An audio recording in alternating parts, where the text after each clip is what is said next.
లక్షల కోట్ల ప్రజాధనాన్ని దోచుకున్న దొంగ అదాని అని సిపిఎం రాష్ట్ర కార్యదర్శి తమ్మినేని వీరభద్రం అన్నారు. అమెరికాలో అక్రమాలు చేశాడని అక్కడి చట్టం ప్రకారం పోలీసులు కేసు నమోదు చేసి అరెస్ట్ చేసేందుకు సిద్ధంగా ఉన్నారని చెప్పారు. సిద్దిపేట జిల్లా గజ్వేల్ పట్టణంలో నిర్వహించిన 3వ మహాసభకు తమ్మినేని హాజరయ్యారు. దేశాన్ని ఉద్ధరిస్తారని అదాని సంపదను మోదీ ప్రభుత్వం కట్టబెడుతోందని ఎద్దేవా చేశారు.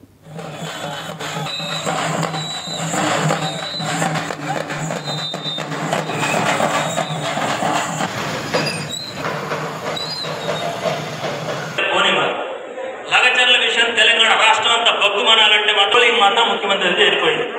అంటే వాళ్ళు ఓట్లు రాలేదు, సీట్లు రాలేదు, మేము ఇన్నేళ్ళు పరిపాలించాం, మేము ఇన్నేళ్ళు పరిపాలించాం అని గొప్పలు చెప్పుకోవచ్చు.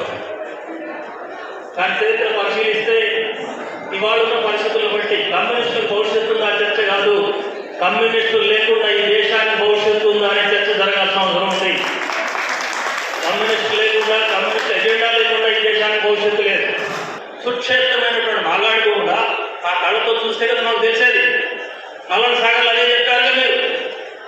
అప్పుడు మల్లన సాగర్లో, ఇక్కడ మల్లన సాగర్లో ఉన్నారో లేదు తెలియదు, రహస్యంగా పరిశీలించాలని చెప్పాం, అవి మంచి భూములని చెప్పాం, అక్కడి నుంచి మార్చాలని చెప్పాం. ఒప్పుకోలేదు గవర్నమెంట్. ఒప్పుకోకపోతే ఊళ్ళల్లో పోయి ఆందోళన చేశాం, పోలీస్ కాల్పులు కూడా చేశారు. కానీ గిరిజనుల 3,000 ఎకరాల భూములు లాగడానికి రేవంత్ రెడ్డి గారు ప్రభుత్వం ప్రయత్నం చేస్తున్నప్పుడు లగచర్లో పోయి 4-5 గ్రామాల్లో